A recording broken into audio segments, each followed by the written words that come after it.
العودة إلى ملعب البصرة الدولي من جديد في هذه الأجواء الجماهيرية. ماذا يمثل هذا الشيء لأحمد ياسر؟ طبعا يعني دا مثل المنتخب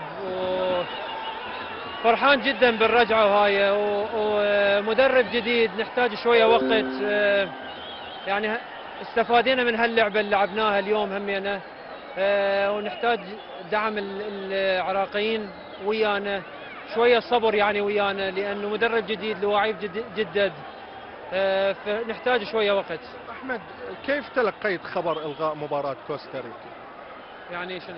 يعني مباراة كوستاريكا بعد الإلغاء، بعد ما لغت مباراة كوستاريكا، شنو رأيك بالموضوع أنت كلاعب لمنتخبنا الوطني؟ صعبة، لأنه يعني احنا كنا مفكرين بكوستاريكا، ويعني كان عندنا خطة لهم خاصة وهاي، وبآخر ثواني يعني صارت بعد، يعني مو بيدنا ومو بيدي، ما اقدر يعني احكي اي. اخيرا، ممكن حسب يعني معلوماتي ممكن موعد سفرك صباح غد، لكن ممكن هناك مباراة ودية اخرى، طبيعي تغيير الحجوزات، ما عندك مشكلة؟